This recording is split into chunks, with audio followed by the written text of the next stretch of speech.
आप ये बताइए, आप लेडी बी गुड के बारे में जानते हैं? सेकेंड वर्ल्ड वॉर के बारे में जानते हैं? मेडिटेरेनियन सी के ऊपर काबू करना चाह रहा था। उसमें से जो लास्ट वाला इनका था, उसके अंदर एक बंदा था विलियम, जो पायलट था। सारे प्लेन्स लौट आए थे, ये अकेला वहाँ आधा घंटे तक उड़ा, तो इसको लगा इंजन में कुछ ट्रबल आ गया। अब 5 डेड बॉडीज इनको वहां मिली। अभी भी 2 लाशों का कुछ नहीं पता था। क्या कह रहे थे आप? नहीं, मैं खाली यही आपसे पूछ रहा था जीके का सवाल। आप छोड़िए, आप ये बताइए, आप लेडी बी गुड के बारे में जानते हैं? ये लेडी भी कोड कौन? वो सेकेंड वर्ल्ड वॉर के बारे में जानते हैं? देखिए, हमको सिर्फ सेकेंड वर्ल्ड वॉर में 2-3 लोगों के बारे में पता है। मतलब आपके जन्म से माता सही 15-20 साल पुरानी बात पूछ रहे हैं हम। नहीं, वो मेरे से छोटी थी, है ना। ऐसे उम्र मेरी 75 हुई है, तब भी मैं फर्स्ट वर्ल्ड वॉर में पैदा नहीं हुआ। सेकंड मैं तो हो गया। फर्स्ट से तो हम बात ही नहीं कर रहे। सेकेंड वर्ल्ड वॉर में मैं 2 साल का था। हाँ, मतलब लगभग उसी टाइम की बात है ना। अप्रैल का महीना। अच्छा, जैसे मेरे को जैसे याद होगा, मैं बच्चा था ना उस समय। तब अच्छा 2 साल थे, हमें लगा 2 साल आने को बचे थे। वर्ल्ड वॉर खत्म हुआ और आप आए, किसी की आत्मा भटकती हुई। मैं वेयरवुल्फ हूँ ना। बाद में ना मेरे यहाँ बाल बड़े बड़े दांत भी बाहर निकल आते। तो सेकेंड वर्ल्ड वॉर में ऑब्वियसली अलाइड फोर्सेस और एक्सिस फोर्सेस लड़ाई चालू थी। मेडिटेरेनियन सी के ऊपर काबू करना चाह रहा था। हाँ। तो नॉर्थ अफ्रीका पे यूएस ने अपने एयर बेसिस बनाए हुए थे। उस टाइम पे ये मिलिट्री के अंडर ही पड़ता था। हाँ। और नेपल्स पे इनको बॉम्बिंग करनी थी। नेपाल बहुत इंपॉर्टेंट जगह था लड़ाई की, ठीक है, याद है। पोर्ट था वो, गन्स और नवरान भी वहीं पे शूट। करेक्ट। हाँ। तो बेंगाजी के पास लीबिया में इनकी एक एयरफील्ड थी। अच्छा। उस एयरफील्ड से ही अपने बॉम्बर्स उड़ाते थे, और वो एक तरह से फॉर्मेशन में जाके एक एक करके अपना बॉम्ब गिराते हुए वापस आ जाते थे। तो बेसिकली मेडिटेरेनियन सी ही। देखिए, अब चूंकि इजराइल की लड़ाई हो रहा है ना, तो आपको स्पेसिफिक होना पड़ेगा। लेजर गाइडेड बॉम्ब्स थे या भैया ग्रेविटी बॉम्ब? हम आपके जन्म से थोड़े साल पहले की बात कर रहे हैं, तब ग्रेविटी बॉम्ब्स ही थे। और ये बॉम्बर था इनका B-24। So B-17 बड़ा फेमस हुआ था, B-24, but they say that US की हिस्ट्री में सबसे ज्यादा प्रोड्यूस्ड बॉम्बर्स B-24 रहा है। होंगे। अब इनके जो सॉटी उड़ती थी, मेरे ख्याल से 28 एक प्लेन की थी। अच्छा। उसमें से जो लास्ट वाला इनका था, उसके अंदर एक बंदा था विलियम, जो पायलट था। उसके साथ 9 क्रू मेंबर्स थे, और उसकी लास्ट में फ्लाइट थी उड़ने की। उसके पास बिल्कुल ब्रांड न्यू प्लेन था, उसने फ्लाई आउट करना था। अब ये सारा का सारा लीबिया आपका सहारा पड़ता है। हाँ। सहारा में पूरा का पूरा डेजर्ट है तो सैंडस्टॉर्म आता है। तो जब आगे वाले प्लेन्स उड़े, अनफॉर्चुनेटली तभी के तभी सैंडस्टॉर्म आ गया। तो फ्यू ऑफ देम, उनको वहां से वापस आना पड़ा कि यार अब दिख नहीं रहा, दूसरा इंजन खराब होने की दिक्कत होती है, अब चूंकि सैंड है तो खराब कर सकती है। विलियम ने रिस्क लिया, उसने कहा यार मैं नया प्लेन है, और उसको लग रहा था ठीक उड़ रहा है, तो वो आगे तक चलता गया। सारे प्लेन्स लौट आए थे, ये अकेला वहाँ आधा घंटे तक उड़ा, तो इसको लगा इंजन में कुछ ट्रबल आ गया। इसने प्लेन अपना वापस घुमा लिया। ये वापस आया, थोड़ी दूरी पे ही इसका फ्लाइट डायरेक्शन कंट्रोल फेल हो गया। तो अब इसको लोकेशन नहीं पता कहाँ जा रहा है, उनको कोई रिपोर्ट नहीं जा रही। उस समय के प्लेन्स बिल्कुल ही बेसिक होते होंगे, मेरे ख्याल से रेडार पता नहीं कितना डेवलप था, ये सरफेस कितना डेवलप था, कैसे था, I have no idea. But अब वो प्लेन उड़ाता रहा सैंड स्टॉर्म के, तो आपको ये भी नहीं पता आप लोकेटेड कहाँ हो, सी के ऊपर हो, लैंड के ऊपर आ चुके हो। क्योंकि आप अगर नेपल्स जा रहे थे तो बीच में सिर्फ सी थी, बेंगाजी अफ्रीका का टॉप था, और उधर आप यूरोप के नीचे आ रहे थे। तो आप बेसिकली वहाँ से वापस पलटे, पूरा का पूरा मेडिटेरेनियन सी आपके नीचे, but you can not located, क्योंकि आपके नीचे पूरा का पूरा सैंडस्टॉर्म था। वो उड़ता रहा, रात हो गई। अब जो एयरफील्ड थी, वहाँ से लोगों ने फ्लेयर्स उड़ाए कि शायद उसको डायरेक्शन पता लग जाए, दिख जाए फ्लेयर्स। उसको नहीं दिखे, वो जगह पार करके आगे निकल गया। इन लोगों को लगा गया प्लेन। हाँ। इन्होंने अगले दिन शायद सर्च एंड रेस्क्यू भेजा होगा मेडिटेरेनियन सी में, और कॉल ऑफ कर दिया, कुछ नहीं मिला।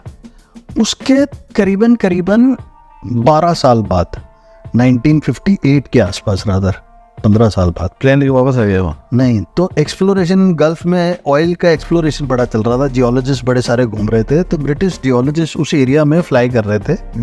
उन्हें एक जगह दिखा एक डेब्री प्लेन का, उन्होंने चेक करा, नीचे उतरे, उन्होंने रिपोर्ट भेजी वहाँ जो एयरफील्ड इनकी यूएस की कोई ना कोई रही होगी। उन्होंने मना कर दिया, उन्होंने कहा नहीं यार, ऐसा हमारे रिकॉर्ड में यहाँ कुछ नहीं गायब हुआ है, सो हमारा कुछ ही है। फिर समय बीत गया, कुछ दिनों बाद एक और वहाँ पे, अब चूंकि ये तो एक्सप्लोरेशन तो कंटिन्यूस प्रोसेस था, तो कोई और पहुंचा, वो नीचे उतरा, उसने फोटो वोटो लिए, अंदर जाके चेक करा, उसके अंदर मेंटेनेंस रिकॉर्ड मिल गया प्लेन का, उसमें नाम वाम से उसके अंदर वर्दियाँ मिल गई उनकी, तो वो भेजा, तो इन्हें समझ में आ गया कि भैया ये तो वही प्लेन है। अब वहाँ से उनकी टीम आई चेक करने के लिए, उन्होंने एक दायरे में चेक करा, उनको कुछ नहीं मिला, कुछ नहीं, प्लेन पड़ा था, प्लेन क्रैश लैंड नहीं हुआ था, लैंड हुआ। लैंड हुआ था। उन्होंने टंकी चेक करी, फ्यूल खत्म था, अच्छा, तो वो झटके खा के जैसे भी वो गिरा होगा, अंदर खाने का सामान पड़ा था, पानी की बोतलें पड़ी थी, बट किसी बंदे का कुछ नहीं पता लगा। अगेन दे अज्यूम्ड कि यार खत्म हो गए होंगे, रेत में इधर उधर हो गया होगा, and they called it of. फिर 3-4 महीने बाद या 1-2 साल बाद, शायद 1960 का है, कि अगेन एक्सप्लोरेशन के दौरान कोई लोग कहीं और एक्सप्लोरेशन कर रहे थे, वहाँ उनको 5 डेड बॉडीज मिली। तो ये वहाँ से होगा शायद 85 मील दूर, 50 नॉर्थ जमीन वेस्ट के की नीचे? तरफ। सो जहाँ क्रैश पानी के नीचे? रेत में, अरे रेत में ही, अभी आप रेत में ही हैं, आप जहाँ क्रैश हुआ था वहाँ से करीबन 85 मील दूर उनको 5 डेड बॉडी। वो जो प्लेन क्रैश की डेब्रिज थी, वो रेत पे मिली थी या पानी? रेत पे सब रेत में मिला था। अच्छा, आप एयरफील्ड से अब आप और साउथ की तरफ आ जाइए, तो बेसिकली वो लोग ओवरशूट कर गए थे, ठीक है। और जब फ्यूल खत्म हुआ तो प्लेन नीचे आ गया, तो वो सब लोग पैराशूट लेके कूद भी गए थे। अब 5 डेड बॉडीज इनको वहां मिली।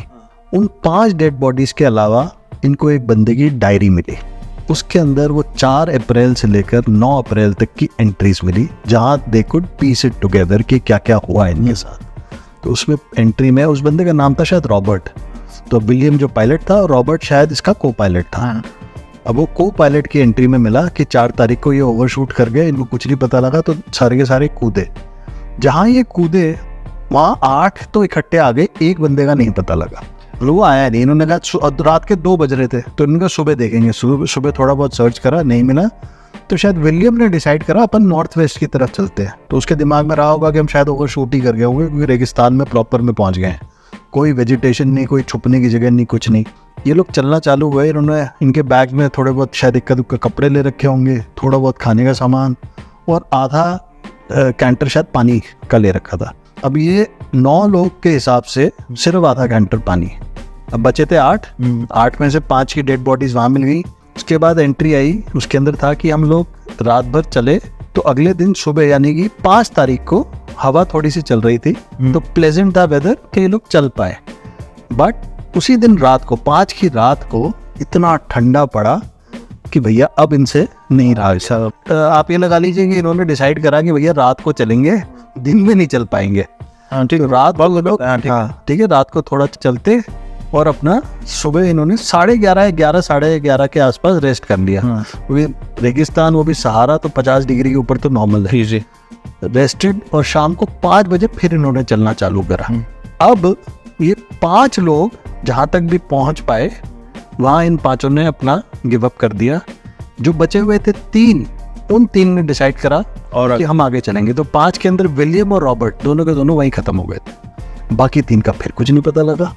शायद 1 या 2 महीने बाद 21 मील दूर क्लाइड की लाश मिली। उससे 5 मील दूर एक हैरल्ड करके बंदा था, उसकी लाश मिली।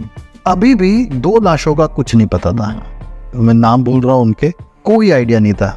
वहाँ से करीबन 1-1.5 साल बाद, जहाँ ओरिजिनली इनको प्लेन मिला था, उससे थोड़ा सा एक तरफ एक और बंदे की लाश मिली, जो 9वां बंदा जिसका पता ही नहीं लगा था। उसकी लाश कैसे मिली? उसके ऊपर पैराशूट अभी भी इंटैक्ट था, वो खुला ही नहीं था, तो वो बेसिकली प्लेन से गिरा और वहीं खत्म हो गया। लेकिन एक बंदा न्यूमन नाम था, उसका क्या था, उसका आज तक कुछ नहीं पता लगा। अब इफेक्टिवली ये लोग 150 मील का रास्ता, वो थोड़े से खाने में, वो आधा कैंटर पानी में, इन्होंने कैसे चले हैं कोई नहीं समझ पाया। इवन जो बेस्ट ये होते हैं आपके डेजर्ट वाले बोल लीजिए, जैसे मर्जी बोलिए, वो कह रहे थे कि अगर 5 लोगों में एक के लायक ही खाना पीना था, वो भी एक दिन के लायक, तो ये तो 9 लोग चल रहे थे इतनी दूर।